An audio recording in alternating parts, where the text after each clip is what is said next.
10장 10절 우리 구약성경으로 380면에 있습니다. 사사기 10장 10절 말씀입니다. 구약성경으로 380면에 있습니다. 제가 잠깐 내려갔다 올게요.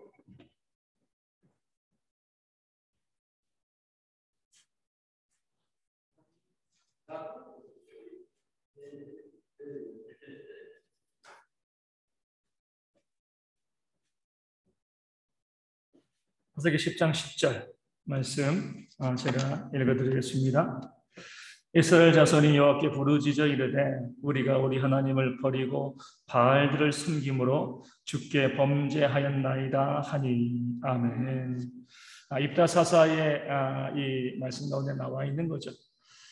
우리 인간의 어리석음이 여기 가운데 나와 있습니다. 뭐냐면요, 나중에 하나님께 매맞고 아픔 당하고 난 다음에 뭐예요? 그때 우리가 범죄했습니다. 우리가 하나님 섬기지 못하고 우상 숭배했습니다. 그러니까 맞고 난 다음에 그제서야 이제 하나님께 나가서 회개하는 그런 모습을 이스라엘 백성들이 사사기에서 계속 보여주고 있습니다. 어떻게 보면 사사기는 우리 인생의 축소판이다 이렇게 볼 수가 있는 거죠. 하나님의 복을 주시잖아요. 그럼 복을 주시면 어떻게 해요? 감사해야 되는데 감사하기보다는요, 내 힘으로 얻은 것처럼 교만해지는 거죠. 그러다가 하나님께 또 맞죠. 그러면은요, 이제 도와달라고 이렇게 기도하는 겁니다. 도와주십니다. 또 형통해요. 그럼 또 하나님 모른다고 하고, 맞으면 도와달라고 하고, 또 형통할 때 모른다고 하고. 그러니까 우리 사사기에 계속 이러한 모습들이 반복되어지는데 우리의 인생도 크게 다르지 않다는 거예요. 성경은 분명하게 아주 중요하게 약속하시죠. 하나님께서 우리 가운데 순종의 복과 불순종의 화잖아요. 그렇죠? 순종하면 복을 받고 불순종하면 내가 너에게 화를 내릴 것이다. 미리 말씀해 주셨습니다. 근데 우리는 미리 말씀하신 것을 가지고 있다고 하면, 말씀을 알고 있으면요, 복 받는 길로 딱 나와 있잖아요. 그럼 뭐 하시면 되는 거예요? 복받는 길로 가면 되는 거잖아요. 그렇죠? 근데 말씀을 알고 있다라고 하면서도 우리 복받는 길로 가기보다는 뭐예요? 매맞는 길로 가고, 그리고 매맞고 난 다음에 내가 그렇게 하지 말걸. 우리 이제 부모들이 가장 많이 쓰는 말이 애들 보고 공부 좀 해라, 열심히 좀 해라 이렇게 하잖아요. 나중에 후회하죠. 부모들이 공부 좀 열심히 해 이렇게 이야기하는 건 뭐예요? 본인들도 후회해서 그렇게 하는 겁니다. 내가 그때 공부 조금 더 열심히 했으면, 열심히 살았으면, 그러지 못하니까 내 자녀들만큼이라도 열심히 뭔가 좀 했으면 좋겠다. 그런 마음 가지고 자꾸 자녀들을 체근하는 거거든요. 그러니까 내 인생을 돌아보니까 내가 그때 그 인생의 길을 알고 바른 길로 걸어갔으면 문제가 발생하지 않았을 텐데, 내가 그러지 못하고 잘못된 길로 가가지고 넘어지고 상처받고 나니까 뭐예요? 이제서야 그때 잘못된 결정을 했다라고 생각하게 되어지는 겁니다. 우리가 믿는 자로서 좀 지혜로웠으면 좋겠어요. 말씀에 순종하고, 우리가 하나님의 말씀에 순종하고, 그래서 복을 받을 수 있는 길이 있으면은요, 그 길로 가야죠. 우리가 매맞고요, 그리고 난 다음에 하나님께 부르짖고, 그래서 가까스로 그 문제 가운데 벗어나는 그런 인생을 살 필요가 없는 겁니다. 그러니까 지혜로운 자로서 어떤 길로 가는 것이 하나님께서 우리 가운데 복을 주시는 길인가? 성경에 기록된 이유도 그겁니다. 그 말씀의 원리, 우리가 지난번 말씀드린 것처럼 말씀의 원리를 하나님께서 알려주시고 왜 역사를 기록해 놓으셨는가? 그 역사 속에서 그들이 얼마나 순종했는가, 또 불순종했는가, 그 삶을 보여주시고요, 순종한 자에게는 말씀하신 대로 어떻게 복을 주셨는가, 또 불순종한 자들에게는 말씀에 나와 있는 대로 어떤 하나님의 징계가 임했는가, 우리로 하여금 보여주고 알려주는 거죠. 남의 인생을, 남의 역사를 미리 보여주고 우리로 하여금 바른 길로, 올바른 길로 걸어가게 하시는 하나님의 배려입니다. 원리와 원칙만 기록해 놓으셨으면은요, 우리가 그것을 우리 삶에 적용하는데 참 어렵죠. 근데 원리와 원칙이 어떻게 적용되어지는가, 또 불순종했을 때 어떤 징계가 있는가, 이것을 보여줌을 통해서 우리로 하여금 같은 실수를 반복하지 않게끔 만드시는 하나님의 사랑이 이 성경 가운데 담겨져 있습니다. 그래서 기억하시고 우리 모든 성도들이 잘못 가서 매 맞고 하나님 도와주세요 하기보다 매 맞기 전에 복 받는 길로 걸어가는 그런 지혜가 우리 모두 가운데 있었으면 좋겠습니다. 우리 12장 1절 말씀 보겠습니다. 사사기 12장 1절 말씀입니다. 에브라임 사람들이 모여 북쪽으로 가서 입다에게 이르되 내가 암몬 자손과 싸우러 건너갈 때에 어찌하여 우리를 불러 너와 함께 가게 하지 아니하였느냐? 우리가 반드시 너와 내 집을 불사르리라 하니. 아멘. 이 에브라임 자손들이 입다는 어때요? 에브람과 므낫세 가운데서 나온 이 길앗 족속 가운데 이제 한 사람이거든요. 작은 가문이죠. 에브라임 족속은 유력하고 큰 가문이었습니다. 입다가 힘을 다해서 이 싸워가지고요, 그 싸움 통해서 이 전쟁에 승리하는 그런 모습이 있게 되었는데, 그럴 때에 에브라임 사람들이 뭐라고 얘기합니까? 네가 나가서 암몬과 싸울 때 왜 너 혼자 공을 다 차지하냐? 그러니까 나중에 뒤에 보면은 입다가 뭐라고 이야기해요? 우리가 불러도 도와달라고 불러도 너희가 오지 않았잖아, 이렇게 이야기하는 거죠. 그러니까 에브라임 족속이 참 못된 모습을 가지고 있어요. 암몬 족속이 힘이 있을 때는요, 찍소리 못하고 숨어 있었습니다. 그러다가 입다가 암몬 족속을 다 물리치고 나니까 이제 입다에게 가가지고 우리는 큰 족속이고 너희는 작은 족속인데 왜 우리를 무시하냐, 이렇게 이야기하는 어깃장을 놓는 그런 에브라임 족속의 모습이 보여지는 거죠. 마치 무엇과 같냐면 이거예요. 세상의 강력한 힘 가운데서는요, 아무 소리 못하는 겁니다. 찍소리 못하는 거예요. 그리고 교회 가운데 와가지고 뭐예요? 내가 이런 사람이라고.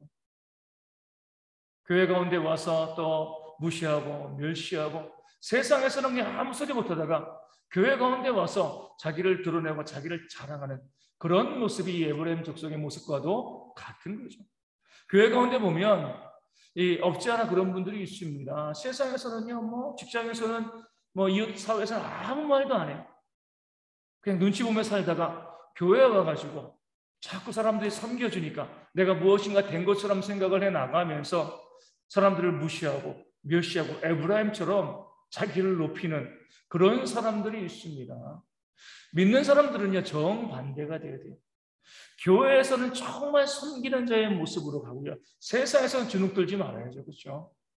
세상에 뭐라고 이야기하건 주눅들지 않고 바르게 진리를 선포하며 옳고 그름을 이야기하고, 그리고 교회 가운데 와서는요, 가장 낮은 자의 위치로 섬기는 것이 하나님께서 보시는 가장 지혜로운 성도들의 모습이 되어지는 겁니다. 세상에는 주눅들고요, 눈치 보다가 교회 와서 내 목소리 내면서 내 주장하면서 내가 잘났다고 자랑하는 그 모든 것들은요, 하나님 보시기에 너무나 어리석은 그런 모습이 되어지고, 그로 인해서 이 에브라임은 입다에게 큰 화를 입게 되어지는 겁니다. 16장 4절 말씀 보겠습니다. 삼손의 모습이죠. 사사기 16장 4절에 보면 이후에 삼손이 소렉 골짜기에 들릴라라 이름하는 여인을 사랑하매. 아멘. 삼손이 들릴라를 뭐 했다고요? 사랑했죠. 그 전에도 블레셋 여인들을 만났습니다. 그때는 만남에 사랑했다, 이렇게 이제 그런 구절들이 나오지 않아요. 처음에는 어때요? 이스라엘을 회복시키기 위해서 결혼을 위장해서 블레셋을 치는 그런 장면도 나오죠. 그런데 보면 그 처음부터 잘못된 거잖아요. 남을 속이고요, 위장해가지고 그들을 공격하고, 아무리 그것을 통하여서 믿는 자 측면에서 좋은 유익을 얻는다 할지라도요, 하나님께서는 정당하지 않은 방법을 쓰는 것을 원치 않으십니다. 늘 정정당당하게 가서 싸우고 또 이겨내야 되는데, 방법을 쓰고 수를 쓰고 그것을 통하여서 속이는 모습을 가지고 어떤 승리하고자 하는 그런 모습이 있게 되어지는 걸 하나님께서 원치 않으시는 거죠. 그렇게 하다 보니까 나중에 뭐가 되는 거예요? 자꾸 그렇게 이방 여인들에게 가까이 가서 그것 가지고 그것을 빌미로 하고 내가 블레셋과 싸워서 이기고 승리하고, 이러다 보니까 나중에는 그 이방 여인 들릴라를 사랑하게 되어지고요, 결국에는 그의 머리를 깎이게 되어지고 힘을 잃고 비참하게 죽게 되어지는 겁니다. 애시당초 그것이 죄된 모습이라고 하면 아무리 그것 때문에 공동체의 교회 공동체와 내 이 삶에 유익이 온다 할지라도요, 그것에 손대지 않는 것이 중요합니다. 바늘도둑이 소도둑 되는 것처럼 이것을 해가지고 뭔가 유익을 얻었어. 그러니까 교회가 그럴 수 있잖아요. 땅을 좀 사가지고 이제 교회가 그 땅 때문에 수익을 많이 얻었어요. 그럼 거기에 멈추지 않습니다. 또 사고 또 사고 또 사고 또 사고 이렇게 하다 보면 목회를 하는 것이 아니라 땅 투기를 하는 그런 일들이 벌어지는 거죠. 애시당초 그런 것에 교회가 손을 대지 말아야 돼요. 세상적인 유익을 얻기 위해서 그래서 교회에 물질들이 많이 들어오면 교회에 유익한 것이 아니겠습니까? 이렇게 이야기하면서 합리화하지만 하나님께서는요, 정당한 노력으로 또 정당한 방법으로 또 하나님의 능력을 가지고 교회가 세워지기를 바라시는 거예요. 아주 작은 것이라고 해서 그 악한 것들, 올바르지 못한 것을 용납하게 되어지면 나중에 그로 인하여서 무너지고 망하게 되어진다는 것을 삼손은 이 사사기를 통해서 우리 가운데 보여주고 있습니다. 그래서 우리가 성경 말씀 가운데 나온 것처럼 악은 뭐라도 보이라고요? 그 모양이라도 버리라. 악한 것은요, 그 모양이라도 버릴 수 있는 그런 모습들이 우리 가운데 있어야 됩니다. 우리 16장 23절에서 25절 말씀 보겠습니다. 사사기 16장 23절에서 25절. 블레셋 사람의 방백들이 이르되 우리의 신이 우리 원수 삼손을 우리 손에 넘겨주었다 하고 다 모여 그들의 신 다곤에게 큰 제사를 드리고 즐거워하고 백성들도 삼손을 보았으므로 이르되 우리의 땅을 망쳐놓고 우리의 많은 사람을 죽인 원수를 우리의 신이 우리 손에 넘겨주었다 하고 자기들의 신을 찬양하며 24절까지 읽겠습니다. 25절은 조롱하는 내용이 나오죠. 삼손이 그의 어리석음을 통하여서 눈 뽑히고요, 그들 앞에서 재주 부리고 또 맷돌 돌리는 그런 아주 비참한 삶을 살게 되어지니까 이 블레셋 사람들이 뭐라고 조롱해요? 우리의 신이 이겼다. 우리가 이긴 것이 아니라 우리의 신이 여호와를 이겼다. 그러니까 삼손의 그 어리석은 모습이 하나님의 이름을 망령되이 일컫는 그런 지경에 이르게 되어진 겁니다. 오늘 우리가 이 말씀이 이 시대 교회 가운데도 적용되어지고 있다는 것을 봐야 돼요. 교회가 세상 가운데 소금과 빛의 역할을 감당하지 못하고요, 또 조속거리와 조롱거리가 되어지면 어떻게 돼요? 세상에 하나님을 멸시합니다. 우리 세상에서 보면은 요즘은 조금 덜한 것 같지만 예전에는요, 우리 기독교를 뭐라고 많이 불렀어요? 우리 개독교라고 불렀잖아요. 그렇죠? 우리나라 사람들이 안 좋은 거에서는 개를 많이 붙이는데, 그러니까 개독교라고 불렀습니다. 얼마나 이게 우리 믿는 자의 입장에서는 가슴 아픈 말인지 몰라요. 기독이 뭐예요? 그리스도예요, 그리스도. 그렇죠? 예수님의 이름입니다. 예수님의 이름을 이 개로 표현하는 거예요. 세상 사람들은 모르는 거죠. 모르고 하는 것이지만 어찌되었건 우리 믿는 자들이, 하나님 믿는 자들이 교회 가운데 거룩하지 못하고요, 정결하지 못하고 온갖 죄와 더러운 모습 가운데 빠져 있으면 오늘 말씀 가운데 나와 있는 것처럼 세상은요, 우리를 조롱하는 것에서 그치지 아니하고 우리 하나님을 조롱하고 하나님을 업신여기는 그런 모습을 보이게 되십니다. 물론 그들은 심판받겠죠. 하지만 우리가 살아가고 있는 이 세상에서 우리 때문에 하나님의 이름이 멸시를 당하는 그런 일들이 벌어지는 겁니다. 혹시 우리가 이 땅 가운데 살아가면서 교회 다니는 사람이 저래, 그런 말을 듣는다라고 하면 나 때문에 하나님의 이름이 멸시를 당하는 거예요. 교회 다니는 사람은 뭔가 달라도 달라. 저렇게 사랑도 많고 또 저렇게 겸손하고 저렇게 많은 것을 나누고 섬기는 정말 그런 삶을 살아가는구나. 이런 것들을 우리가 세상 사람들 가운데 보여줄 수 있어야죠. 그럴 때 우리가 하나님의 이름의 영광을 높이는 겁니다. 우리 마태복음 산상수훈에서 뭐라고 이야기해요? 너희는 세상의 소금과 빛이다 라고 말하고요, 너희의 착한 행실을 사람들 앞에 비춰서 너희 행실로 하늘에 계신 너희 하나님께, 아버지께 영광을 돌리게 한다. 하나님께 영광을 돌리는 것은 우리가 교회 안에서 예배하는 것만이 아니죠. 그것도 하나님께 영광을 돌리는 거예요.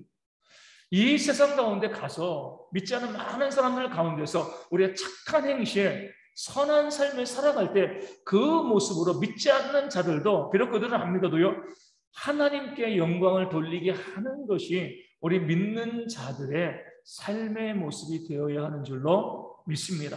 성도들이요 교회 안에서만 칭찬받고요 세상 가운데 가서 욕먹는 사람들 많습니다. 그러시면 안 돼요.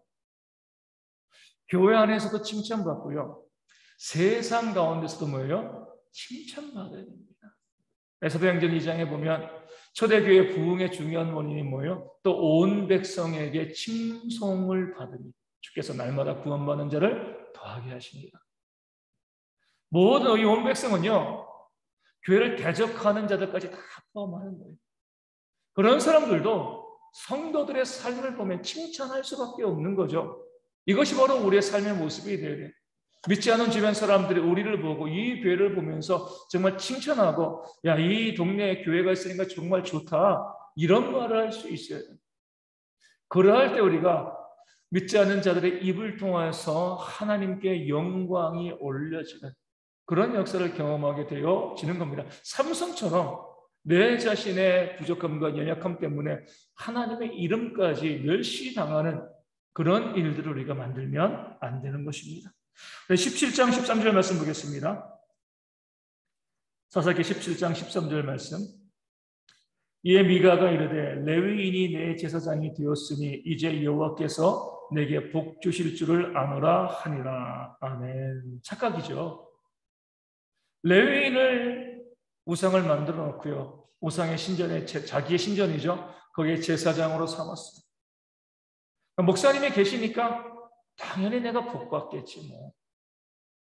형식을 다 갖춰 놓으면 그 형식 때문에 내가 복을 받는다라고 생각을 하는 겁니다. 잘못된 거죠. 우리가 교회 다닌다고 우리 출석하고 예배한다고 무조건 복을 받는 게 아니잖아요. 바른 신앙이 있어야지 온전한 신앙이 있어야지 하나님께 복을 받게 되어지는 겁니다. 외적인 형식을 다 갖추고 뭐 봉사하고 헌신하고 또 헌금도 하고요. 또 많은 것 감당해도요. 내 안에 참된 신앙이 없으면 하나님께서 내게 복을 주시지 않습니다. 형식도 잘 갖춰야 돼요. 하지만 형식보다 더 중요한 것은 우리의 신앙과 우리의 마음이 되어집니다. 좋은 신앙이 있으면 형식은 자연적으로 나올 수밖에 없습니다. 하지만 우리 가운데 형식은 잘 갖추지만 마음이 없는 신앙들이 많이 있기 때문에 그 미가와 같이 그렇게 마음도 없이 형식만을 갖춰놓고 그러니까 내가 복 받을 거예요. 마치 뭐와 같아요? 차에다가 성경책을 딱 얹어놓는 거죠. 그리고 성경책은 보지 않아요. 딱 얹어놓고 그리고 성경책이 차 가운데 있으니 하나님께서 나를 안전하게 지켜주실 거예요. 복 주실 거예요. 형식을 갖춰놨다고 해가지고요. 그것이 내게 복된 것이 아니죠. 차에 성경책을 올려놓지 않더라도 늘 말씀을 읽고 묵상하는 자에게 하나님이 인도하심과 보호하심과 복을 내려주실 줄로 믿습니다. 그런 신앙이 우리 가운데 있어야 할 줄로 믿습니다. 우리 사사기 넘어서 룻기 보겠습니다. 바로 이어서 사사기 다음에 룻기 2장 3절 말씀 보겠습니다. 룻기 2장 3절 말씀입니다. 제 말씀을 읽어드리겠습니다. 룻이 가서 베는 자를 따라 밭에서 이삭을 줍는데 우연히 엘리멜렉의 친족 보아스에게 속한 밭에 이르렀더라. 아멘. 우연이라 그랬어요. 그렇죠? 하나님께는 우연이 없죠. 그렇죠? 하지만 우리는 하나님이 아니기 때문에 사람의 입장으로서는요. 우연이 보여요. 그렇죠? 하나님은 필연인데 우리는 하나님만큼 지혜롭지 못하고요. 하나님의 지식을 따라가지 못하니까 그냥 우연히 이런 것이 되어진 것처럼 우리가 이 대형교회에 나온 것도 우연인가요? 아니죠. 하나님의 계획과 섭리하심이 있는 겁니다. 제가 다친 것도 우연인가요? 여기에도 하나님의 뜻이 있는 거죠. 오늘 아침에 이제 차를 타고 가는데 이 극동방송에서 어떤 분이 이렇게 이야기하더라고요. 그분이 이제 어느 날 차를 타고 가는데 뭐 라디오를 틀었대요. 차 타고 가다가 너무나 이제 좋은 노래가 나와가지고 노래를 다 듣고 있었는데 그 찬양이었던데 이제 그 교회를 안 다녔으니까 모르는 거예요. 야, 노래가 참 좋다. 그러더니 어떤 이제 남자분이 나와가지고 목사님인데 이분 생각으로는 이 라디오 방송 DJ인 줄 알았대요. 그런 방송 자체를 아예 몰랐으니까. 그래가지고 그 목사님이 나와가지고 이것저것 하다가 영접 기도를 이제 그 방송에서 이제 복음 전도하는 이제 그런 프로 시간이었나 봐요. 영접 기도를 이제 하는데 그 차 몰고 가면서 그 영접 기도를 다 따르고 제가 믿습니다. 그렇게 하면서 펑펑 자기의 삶을 돌아보고 울고 하나님을 믿게 되었다는 거죠. 방송을 틀었는데 그 뜬금없이 잡힌 거예요. 찬양이 나왔으니까 그 방송을 계속 듣는 거죠. 어떤 남자분이 와가지고 영접 기도라는 걸 알려주는데 그것을 따라 하면서 그가 하나님을 믿고 구원받은 거죠. 우연히 그랬어. 이렇게 이야기할 수 있지만 그게 아니죠. 하나님께서 그 사람을 택하고 구원하기로 계획하셨기 때문에 그 방송을 듣게 하시고 마음을 여시고 영접하게 하시고 믿어 하나님의 백성과 자녀가 되게 하신 겁니다. 우리 삶 가운데 우연으로 보이는 많은 일들이 있습니다. 그만큼 하나님께서 적극적으로 일하시는 겁니다. 어떻게 이런 우연이 있을까? 거꾸로 이야기하면 어떻게 하나님이 이렇게 역사하셨을까? 이렇게 바라보는 것이 우리의 신앙이고요. 그래서 우리가 항상 보면 내가 사는 것도 내가 왜 여기 살까? 내가 왜 교회 섬기고 내가 왜 직장에 가고 내가 왜 이 사람들을 만나고 그 모든 것 가운데 하나님께서 특별한 뜻을 두셨음을 깨달아 알고요. 그 뜻에 맞춰서 살아가는 그런 지혜가 어떤 우리 가운데 있어야 할 줄로 믿습니다. 우리 2장 11절과 12절 말씀 보겠습니다. 룻기 2장 11절과 12절 보아스가 그에게 대답하여 이르되 내 남편이 죽은후로 내가 시어머니에게 행한 모든 것과 내 부모와 고국을 떠나 전에 알지 못하던 백성에게로 온 일이 내게 분명히 알려졌느니라. 여호와께서 내가 행한 일에 보답하시기를 원하며 이스라엘의 하나님 여호와께서 그의 날개 아래에 보호를 받으러 온 내게 온전한 상 주시기를 원하노라 하는지라. 아멘. 룻과 보아스가 만나죠. 보아스가 뭐라고 이야기해요? 내가 다 들었고 다 알고 있다. 롯이 얼마든지 그 시어머니를 떠나서 그 시어머니 나오면 먼저 가라고 했으니까 자기 삶을 위해서 갈 수 있음에도 불구하고요. 먼 타향까지 시어머니를 따라와서 그 시어머니를 먹여 살리기 위해서 얼마나 애쓰고 얼마나 수고했는지를 내가 다 들어서 알고 있다는 거예요. 롯이 이야기했겠습니까? 롯은 그냥 어머니가 섬겼을 뿐. 하지만 그것을 바라보는 사람들이 말을 건네고 또 소문을 퍼뜨려서 그 롯에 대한 이야기가 보아스의 귀까지 들려온 것이죠. 그래서 우리가 자꾸 선을 행하면서 내가 뭐뭐 했다고 자랑할 필요가 없어요. 내가 자랑하지 않아도 다 압니다. 먼저 하나님이 아시고요. 내 선한 모습을요, 내 주변 사람들이 언젠가는 알아주는 거예요. 내가 이렇게 했어, 내가 저렇게 해서 나팔 불고 다니는 것은 하나님께서 원하시는 것이 아니에요. 가끔 가다 보면 이런 분들이 있죠. 내가 그렇게 열심히 보이지 않게 남들이 안 보는 곳에서 선하게 힘쓰고 애썼는데 아무도 알아주지 않아. 그렇지 않습니다. 다 알고 있어요. 그렇기 때문에 우리가 모르게 해도 사람들이 다 알고요. 알게 하면 오히려 몰라요. 잘 안 들어요. 나 이렇게 선한 일을 해서 그럼 사람들이 그냥 무시합니다. 지 잘났으니까. 내가 모르게 선을 행하면은요, 모르게 한 것처럼 보이지만 다 알고 오히려 사람들이 인정해 주는. 그런 면에서 정말 다른 사람들이 내 선한 삶을 알아주기를 원한다면 모르게 하시는 것이 지혜로운 거예요. 모르게 해도 다 알고요.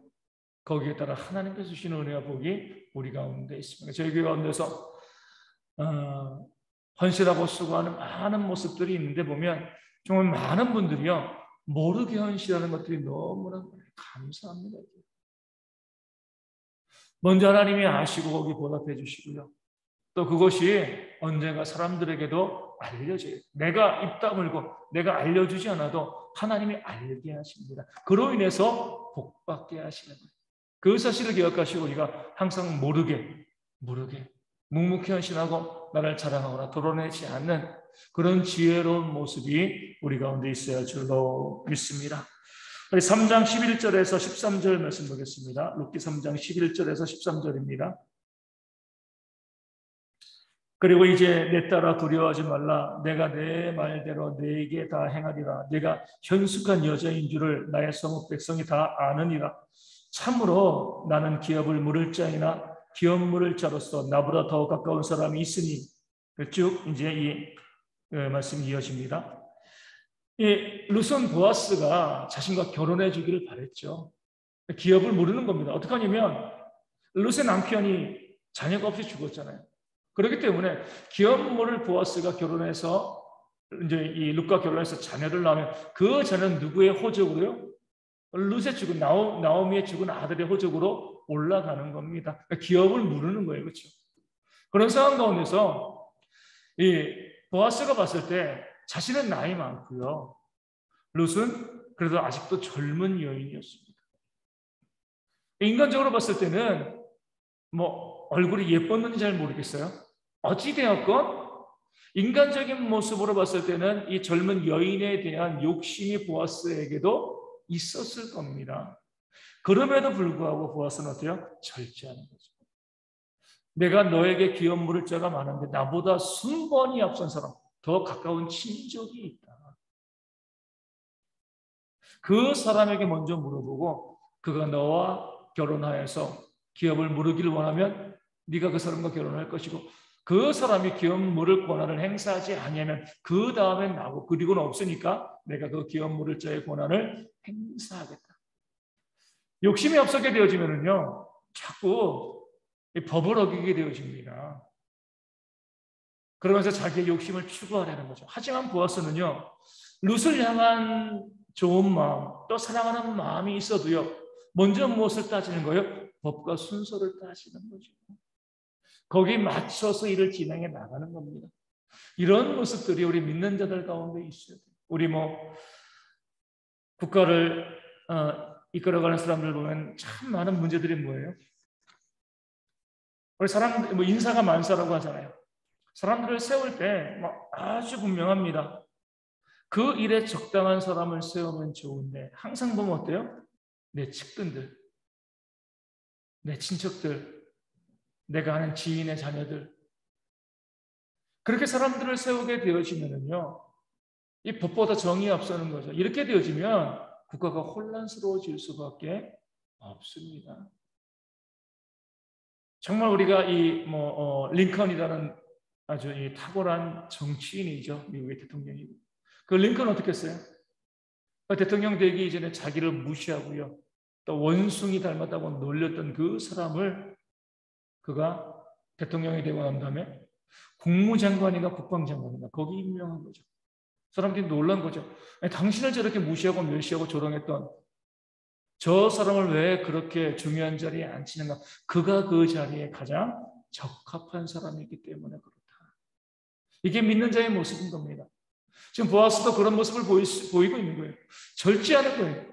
룻에 대한 마음이 있지만 하지만 하나님이 정하신 법과 규례가 있고 순서가 있는데 내가 그것을 어길 수는 없는 것이다. 나중에 우리가 이제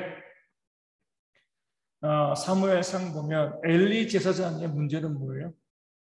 그 법보다는 자식에 대한 정이 앞선 거죠. 그 자식들이 제사를 멸시하고요. 여인들과 간음하고 그런 죄를 지었으면 내 자식이라 할지라도 뭐예요? 우리 입다 보면 어떻게 입다요? 자기가 잘못된 소원을 했지만 그 선한 대로 자기의 딸을 죽이잖아요. 그렇죠? 아무리 내 딸이라 할지라도 내가 선을 잘못한 내 잘못으로 그 딸을 죽이게 되어지는 겁니다. 근데 엘리 제사장은요. 법보다는 하나님의 말씀의 법보다는요. 자기 인간적인 감정이 더 앞섰습니다. 나중에 우리가 사울왕을 보면 그 요나단이 아들 요나단이 사울왕의 명령을 알지 못하고 그 꿀을 찍어 먹고 눈이 밝아졌잖아요. 그럴 때 누가 그 명령을 어겼는가? 내 자식이라도 죽이겠다라고 하고요. 요나단을 죽이려고 했지만 백성들이 반대하니까 어물쩡 또 살려줍니다. 말씀의 법이 있고 정한 규례가 있으면 그것을 지켜나가야 되는데 이런 이유 저런 이유 되어지면서 그것 가지고 인간적인 욕심 때문에 정 때문에 그 법을 어기게 되어지면 공동체가 무너지고요. 질서가 무너지는 거죠. 지금 보아스는 그 정반대의 모습을 보여주고 있어요. 정해진 그 법을 위해서 절제하는 모습들, 그런 모습들 있을 때 교회가 객관적으로 또 합리적으로 거룩하게 또 온전하게 세움받게 되어지는 겁니다. 3장 18절 말씀 보겠습니다. 이에 시어머니가 이르되 내 딸아 이르되 내 딸아 이 사건이 어떻게 될지 알기까지 앉아있으라. 그 사람이 오늘 이 일을 성취하기 전에는 쉬지 아니하리라 하니라. 아멘. 보아스의 성품이 뭐예요? 정말 부지런한 거죠. 그 일의 결론을 내기까지는 뭐 하는 거죠? 쉬지 않는 거죠. 룻이 기다리고 있는 것을 뻔히 알고 있기 때문에 차일피일 미루고 다음 해야지. 우리 사단이 우리 믿는 자들에게 계속적으로 공격하고 있는 그런 공격 지점이 미루는 거죠. 네, 다음에. 교회 다음에 나가요. 다음에 모여야지. 자꾸 다음에 미루게 되어지면 결국에는 그 일을 못하게 되어집니다. 하지만 보아스는요, 그 일이 마치기까지 쉬지 않고 결론을 내는 그런 사람이었습니다. 믿는 자들이 그런 열심들이 좀 있어야 돼요. 어떤 일을 우리가 하게 되었을 때 그 일의 결론을 내기까지 쉬지 않고 부지런히 그 일에 최선을 다하는 그런 모습이 있어야지 하나님의 성품을 닮은 믿는 자들에게 이야기할 수가 있게 되어집니다. 다음으로 사무엘상으로 넘어갑니다. 1장 17절과 18절 사사기 룻기 사무엘상 이어지죠. 사무엘상 1장 17절과 18절 409면에 있습니다. 제가 말씀 읽어드립니다. 엘리가 대답하여 이르되 평안히 가라. 이스라엘 하나님이 내가 기도하여 구한 것을 허락하시기를 원하노라 하니 이르되 당신의 여정이 당신께 은혜 입기를 원하나이다 하고 가서 먹고 얼굴에 다시는 근심빛이 없더라. 아멘. 기도하고 나면 어떻게 돼요? 이게 막 정말 죽는 얼굴로 막 와서 기도하다가도 기도하고 나갈 때는요, 밝은 얼굴로 나가야 돼요. 하나님이 들으셨어. 하나님이 내 기도를 들으셨어. 이런 확신을 가지고 기도해야 되는데, 기도하러 오면서도 죽을 상하고요. 나가면서도 죽을 상하는 분들이 있어요. 기도는 했는데, 내 기도를 하나님이 들으시고 반드시 응답하신다는 믿음이 없는 거예요. 물론 우리가 기도한 그대로 하나님께서 조정당하시는 것은 아니에요. 내가 A라는 것을 구했을 때 그 A를 지금 주실 수도 있고요. 나중에 주실 수도 있습니다. 내가 A를 구했는데 B를 주실 수도 있어요. 하지만 우리가 확실할 것은요. 내가 하나님께 기도하면 하나님은 반드시 들으시고 내게 가장 좋은 것으로 주신다는 사실입니다. 믿어야 돼요. 그럼 우리가 기도하러 왔을 때 내가 잘못된 것을 구했다고 해가지고요. 우리가 기도할 때 항상 잘된 것 구하나요? 우리가 어리석어가지고 때로 어린아이들이 칼 달라는 것처럼 내가 구하는 것이 오히려 나에게 해로운 것일 수도 있습니다. 그런 것을 가지고 기도할 수도 있어요. 하지만 그럴 때 하나님 어떻게 하시는 거예요? 해로운 것을 구하면 우리에게 좋은 것으로 주시는 하나님이십니다. 그 사실에 대한 믿음이 있으면 우리가 얼굴빛에 근심이 없는 내가 하나님께 기도했습니까? 기도하러 나와서 기도하고 하나님께 모든 것 아뢰고 내가 집에 돌아가니까 하나님이 이제 선하게 내 삶 가운데 역사해 주시겠다. 이 믿음을 가지고 있는 거죠. 다시 말씀드리지만 내가 기도한 그대로 이루어져서 그런 게 아니에요. 하나님은 내가 기도한 것 이상으로도 주시고요. 더 좋은 것으로, 다른 것으로, 더 선한 것으로 바꿔주시는 그런 하나님이시거든요. 그렇기 때문에 우리는 기도할 수 있는 것 자체에 감사하시고 기도하고 난 뒤에 하나님께서 우리 가운데 무엇을 주실까 기대하면서 주시는 모든 것에 또한 감사할 수 있어야 됩니다. 우리 하나님은요. 기도하지 않으면 주시지 않습니다. 기도하지 않은 대로 이거 주시면은요. 우리 뭐라고 생각해요? 이거야말로 우연이죠. 우연히 얻었어. 내 힘으로 내 능력으로 얻었어. 내가 기도하지 않고 얻으면은요 더 교만해집니다. 그러니까 구원받은 백성들은 기도하지 않을 때 주시지 않아요. 기도하에만 우리가 하나님께 받게 되어지는 겁니다. 그래서 우리가 기도하시고요. 모든 일에 기도하시고 그리고 나가서는 근심 없이 우리가 살아가야 됩니다. 저도 쭉 보면 자녀들이 셋이나 있잖아요. 그렇죠? 셋이나 있는데 그 아이들의 미래에 대해서 어떻게 애들이 어떤 삶을 살아갈 건가? 솔직히 별로 고민하진 않아요. 왜냐하면 기도하고 있거든요. 자기들. 그럴 때 하나님께서 가장 좋은 길로 그 아이들을 이끌어 가실 것이다. 이 믿음이 있기 때문에 그냥 내가 내 자녀들을 위해서 기도할 수 있다는 것 자체 감사하는 거예요. 모든 것을 인도하시는 것은 바로 하나님이시기 때문에 아이들을 위해서 기도하고 나가서 걱정하면 안 되잖아요. 그렇죠? 그럼 기도를 헛되게 한 거잖아요. 아이들을 위해서 기도하고요. 또 여러 가지 많은 문제를 가지고 기도하고 나가면 뭐예요?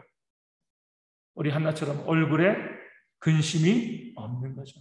그런 이 믿음이 우리 가운데 있어야 됩니다. 1장 28절 말씀 보겠습니다. 그러므로 나도 그를 여호와께 드리되 그의 평생을 여호와께 드리나이다 하고 그가 거기서 여호와께 경배하니라. 아멘. 한나의 좋은 신앙이에요. 하나님께 처음에 뭐라고 약속했죠? 아들 주시면 하나님의 전에 바치겠습니다. 아들 주셨습니다. 화장실 들어갈 때 마음이랑 나올 때 마음이랑 다른 거죠. 자식 없을 때는 우리도 그러잖아요. 함께 재물 주시면은 제가 열심히 봉사하겠습니다. 재물이 손에 쥐면은요. 아까워요. 한나는요, 그 자녀 때문에 얼마나 이 무시와 멸시를 당했습니까? 불임나로 하여금 그렇게 멸시당했잖아요. 그러니까 너무나 간절하게 하나님 나에게 자녀 주시면 하나님께 바치겠습니다. 근데 하나님께서 그 기도를 들으시고 이 한나에게 정말 생명보다 귀한 자녀를 주셨습니다. 그 자녀가 점점 자라면서 욕심이 생길까요? 안 생길까요? 생기죠. 내가 왜 그때 입방정이지? 왜 그렇게 기도했을까? 차라리 내가 양을 드린다든가 소를 드린다든가 이렇게 내가 기도할 것. 이 귀한 자식을 내가 왜 어떻게 얻은 자식인데 그러니까 자기 품에서 떼어놓는 것이 얼마나 힘들었겠습니까? 한나의 입장에서는요. 그럼에도 한나는 어때요? 내가 하나님께 약속한 것이기 때문에 약속한 그대로 그 아들을요 성전으로 보내게 되어지는 거죠. 그럴 때 우리 2장 21절에 나중에 그 한나에게 세 아들과 두 딸 5배로 주셨습니다. 우리가 여기서 좀 지혜를 좀 얻어야 돼요. 많은 분들이 하나님께 개인적으로도 많이 소원하거든요. 함께 이렇게 할게요. 이렇게 할게요. 이렇게 할게요. 그럼 그 소원을 지키기 위해서 뭐 해야 돼요? 정말 한낱 애써야 돼요. 내가 정말 앞서 말씀드린 것처럼 물질을 가지고 소원했는데 물질을 풍성하게 부어주시면 그 물질을 하나님께 드리는 게 아깝죠. 손에 쥐고 날 때는 또 다른 거예요. 하지만 내가 하나님께 약속한 것이기 때문에 그것을 하나님께 드리면은요. 하나님이 귀하게 보시고 더 좋은 것을 주시는 하나님이심을 성경은 보여주는 겁니다. 근데 우리는요. 내가 손에 쥐게 되어지면 아까워해요. 그것이 재산이건 지위건 자녀건 어떤 것이건 아까워하다 보니까 약속을 다 잃어버리는 거죠. 그리고 나가지고 약속대로 살지 않으니까 더 우리의 삶에 있던 것마저 하나님께 빼앗기는 그런 하나님의 진노를 받게 되어지는 거예요. 그래서 저도 그러고 우리 모든 성도들이 내가 하나님께 약속한 것이 무엇인가? 그러니까 하나님께서 나에게 억지로 계약서 가지고 와가지고 사인해 이거 아니잖아요. 내가 약속한 거잖아요. 하나님 이렇게 할게요. 하나님 저렇게 할게요. 그렇게 약속한 것이라고 하면 그 약속을 한나처럼 지키기 위해서 그 약속 내가 하나님께 약속한 게 잘못된 게 아니니까 지키기 위해서 그 소원을 갖기 위해서 애쓰고 노력하는 모습들이 우리 가운데 있을 때 하나님이 그 모습을 귀하게 보시고요. 거기에 더한 복으로 채우시는 줄로 믿습니다.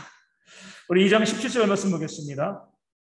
2장 17절에 이 소년들의 죄가 여호와 앞에 심히 크면 그들이 여호와의 제사를 멸시함이었더라. 아멘. 엘리의 두 아들, 이어서 대제사장의 그런 이제 후보들이죠. 네, 이들의 죄가 정말 여호와 앞에 심히 컸다. 왜요? 여호와의 제사, 예배를 멸시했기 때문에. 우리가 보면 하나님 앞에 드리는 예배를 멸시하는 것을 가볍게 여기는 분들이 참 많이 있습니다. 그런데 우리 말씀을 보면 두려운 거죠. 우리가 어떤 일이 있다 할지라도 우리가 예배하기 위해서 애쓰고 노력해 최선을 다해야 됩니다. 왜냐하면 우리가 아시는 것처럼 저도 그러고 우리 모두가 이 예배당에 오기 전에 누가 먼저 와 계신 거예요? 하나님이 계신 거죠. 우리 모든 예배하는 처소 가운데 하나님이 계시는 겁니다. 그 하나님을 내가 바람 맞히는 거잖아요.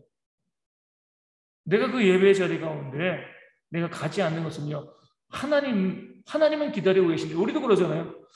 철저히 약속했는데, 내가 직장 상사인데, 이 직장에 있는 부하 직원이 약속을 지키지 않고, 그것도 뭐 불가피한 상황이 아니라, 뭐 노느라고 뭐 하느라고 약속을 까맣게 잊어버리고, 또 알면서도 오지 않으면 기분이 어떻겠습니까? 상당히 기분 나쁘죠, 그렇죠? 불이익을 줄 수밖에 없는 거예요. 마찬가지로 우리가 믿는 자로서 하나님께 예배하는 것 우리가 멸시하시면 안 돼요. 하나님께 나아가는 것, 하나님께서 나를 기다리고 계신다. 하나님께서 그 자리에서 나를 보기를 원하신다. 그러니까 예배하기에 열심을 내요. 앞서 말씀드린 것처럼 우리가 형식적인 신앙 자체가 복받는 건 아니지만 정말 하나님을 사랑하는 마음을 갖고 있으면은요, 하나님께 나아가는 그 형식에도 열심을 낼 수밖에 없습니다. 사랑하는 마음이 없이 인간적인 모습으로 그냥 예배 자리에 나오는 것은 은혜 받지 못하고 오히려 하나님을 멸시하는 것이 될 수 있죠. 하지만 정말 하나님을 사랑하는 마음을 가지고 그 예배 자리 가운데 나와서 하나님께 예배하고 찬송하고 집중하여 하나님을 만나려고 애쓰고 노력할 때 하나님이 주시는 은혜 복이 충만히 우리 가운데 임하게 되어 지는 줄로 믿습니다. 우리 모든 성도들이요, 그 예배를 사모하고 그 예배에 내 삶의 모든 중심을 둬야 됩니다. 가장 좋은 모습으로, 가장 온전한 모습으로 내가 예배하기 위해서 애쓰고 수고하는 그런 모습이 우리 가운데 있을 때 우리가 하나님을 존귀히 여기는, 그래서 하나님께 존귀히 여김을 받는 그런 성도가 되어질 줄로 믿습니다. 2장 25절 말씀 보겠습니다. 사람이 사람에게 범죄하면 하나님이 심판하시려니와 만일 사람이 여호와께 범죄하면 누가 그를 위하여 간구하겠느냐 하되 그들이 자기 아버지의 말을 듣지 아니하였으니 이는 여호와께서 그들을 죽이기로 뜻하셨음이더라. 아멘. 여기서 우리가 심판의 징조를 봐요. 우리 애굽왕 바로도 마찬가지고요. 하나님의 말씀 가운데 반응하지 않는 것이 하나님께서 이미 그를 심판하시고 결정한 거예요.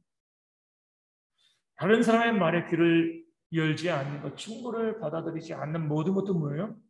하나님이 그를 심판하시기로 이미 뜻하신 겁니다. 귀를 열지 않는 것이 그만큼 무서워요. 누군가 나에게 이야기할 때 그 말에 귀를 열지 않고 말씀 가운데 귀를 열지 않고요, 내 고집대로 내 생각대로 우리가 교회 가운데 보면 또 세상도 마찬가지지만요, 귀를 닫고요 말만 하는 사람, 자기 주장만 하고 내가 옳다라고만 이야기하는 사람들이 있습니다. 이미 심판이 그들 가운데 임한 거예요. 우리가 나중에 우리 아비가일을 보면 그 남편 나발이잖아요. 그는 정말 이 미련한 자죠, 그렇죠? 그의 가장 큰 어리석은 뭐예요? 종들이 나발에 대해서 무엇이라고 이야기해요? 더불어 말할 수 없는 자이다. 말을 안 듣는다는 거예요. 아무리 좋은 이야기를 해도 그 말을 듣지 않고 자기 생각, 자기 주장만을 고집하며 나가는 사람이 있으면 우리가 정말 불쌍히 여기고 이미 하나님의 심판이 그에게 임해 있는 겁니다. 심판이 임하니까 어떤 말을 해도 귀 기울여 듣지 않는 거죠. 그래서 우리가 구원받은 자로서 하나님의 백성으로서 우리가 말하기는 더디하고요, 듣기는 속히 할 수 있는 야고보 장로의 이 말씀처럼 우리의 입은 좀 더 다물고 우리의 귀는 열어서 많은 것을 들을 수 있는 그런 지혜가 우리 모두 가운데 있어야 할 줄로 믿습니다. 우리 말씀 여기까지 보도록 하겠고요. 우리 찬송가 292장 함께 찬송하도록 하겠습니다.